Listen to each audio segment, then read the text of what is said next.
A quarta-feira foi de expectativa pela decisão do Comitê de Política Monetária do Banco Central a respeito da nova taxa básica de juros do país. Repórter Álvaro Nocera chegando, foi confirmado o primeiro aumento de juros do terceiro mandato do presidente Lula. Como é que ficou a taxa Selic? Álvaro, boa noite, bom trabalho.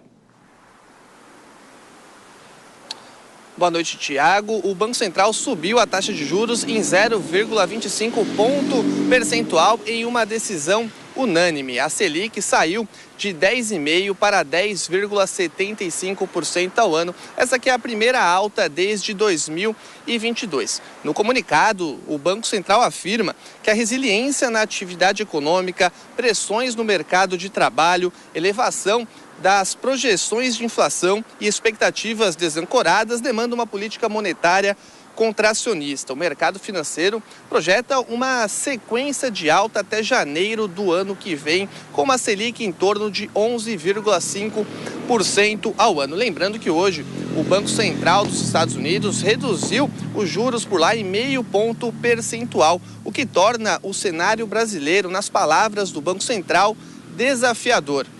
Volto com você, Tiago. Ricardo do Banco Central, bom trabalho para o Álvaro Nocera. Daqui a pouco volta aqui na Jovem Pan. E a super quarta no mercado financeiro com as decisões sobre os juros aqui no Brasil e nos Estados Unidos. Ainda nosso assunto, quem analisa o cenário, economista Geison Vieira. Tudo bem, Geison? Como sempre, muito obrigado pela sua atenção, pela sua gentileza. Bem-vindo. Tudo bem, Tiago. Mais uma vez, obrigado pelo convite. Nós que agradecemos. Bom, o que me chamou a atenção, Geison, nesse comunicado do Banco Central é que o Banco Central fala da economia americana, que agora reduz a taxa básica de juros. Depois de 4 anos, isso não ocorria nos Estados Unidos. Como que a economia brasileira aumenta os juros preocupada com uma economia que reduz os juros? Essa sinalização, na verdade, ela seria mais positiva do que negativa. Porque se formos observar pela característica que está sendo colocada nos Estados Unidos agora, é um ciclo relativamente intenso de corte de juros que vai levar o dólar a cair. Então, isso não é preocupação. Obviamente, eles citam como se fosse uma preocupação com o rumo da economia americana, como se tivesse algum problema mais grave do que efetivamente está acontecendo, daí a necessidade do corte de juros. Mas tanto o corte de juros dos Estados Unidos quanto a elevação de juros aqui no Brasil acabaram por responder, inclusive isso dito de maneira bastante nítida no comunicado do FOMC, do Banco Central Americano, que foi uma maneira de responder aos ativos de mercado financeiro e não necessariamente aos indicadores econômicos. Claro, e Geison, em relação ao mercado financeiro, houve hoje muita especulação, é claro, né? Porque a decisão dos juros americanos saiu durante o andamento do mercado, mas o Copom foi só divulgado, a divulgação só se deu depois das 6 horas da tarde. Tivemos a Bovespa com uma queda de 0,9, dólar queda 0,47 a 5,46, e o mercado financeiro deve reagir como amanhã à decisão do Banco Central de hoje? É difícil a gente mensurar isso, porque foram, além de serem duas decisões de maneira bastante díspara, ou seja, foi uma para cada lado, não houve surpresa efetivamente, ainda que tenha um comunicado um pouco mais duro por parte do Banco Central brasileiro e um recado muito em aberto para o Banco Central americano. Se dá a sensação, pelo menos, que nos Estados Unidos eles gostaram do corte de juros.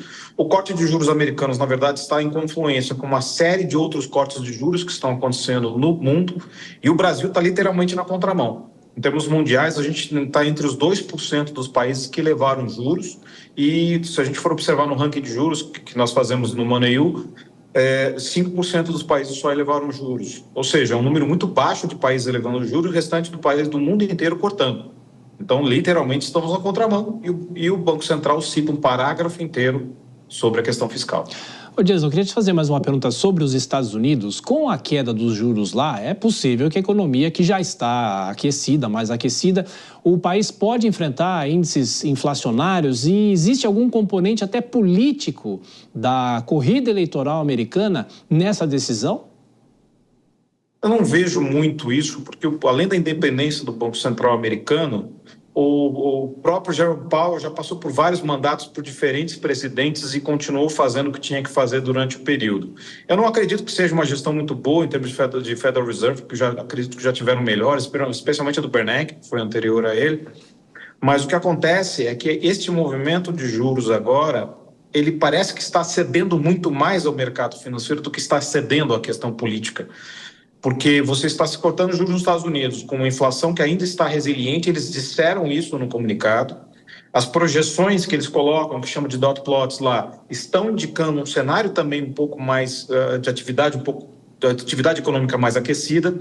O desemprego subiu nos Estados Unidos, mas subiu de 4,2 para 4,3, ou seja, continua bastante forte o mercado de trabalho lá, está em pleno emprego. Então, e a inflação ainda está resiliente, ou seja, o motivo para cortar juros foi muito estranho. E aqui no Brasil nós temos o contrário, nós temos uma inflação aliviando em diversos aspectos, alguns indicadores de atividade econômica também aliviando de certa maneira, mas o fiscal é o que pega, que fez aí essa decisão de subir os juros. E qual que é o seu palpite até o fim do ano? Os jornalistas acham que os economistas têm a bola de cristal? Claro, né? Eu te pergunto em relação aos juros nos Estados Unidos, muito se fala que poderia haver um novo corte de 0,5 ponto até o fim do ano, e aqui o Banco Central é talvez mais claro, né, dizendo que teremos novos aumentos pelo menos até janeiro, né? Dada a sinalização agora de curto prazo, obviamente é importante a gente observar nas próximas semanas as atas. Semana que vem já teremos a ata do Copom e na outra semana teremos a ata do FOMC. É bom entendermos o que eles querem dizer com isso, mas na verdade a percepção é de que vai haver um ciclo de 25 e de 50 daqui até o final do ano nos dois países. Perfeito. O que parece claro é que não vai haver o ciclo continuado no próximo ano. Aí, nesse sentido, parece que os dois estão falando mais ou menos a mesma língua. Geison Vieira, economista, mais uma vez participou da programação da Jovem Pan. Obrigado sempre, Geison. Um abraço para você. Até a próxima. Até a próxima.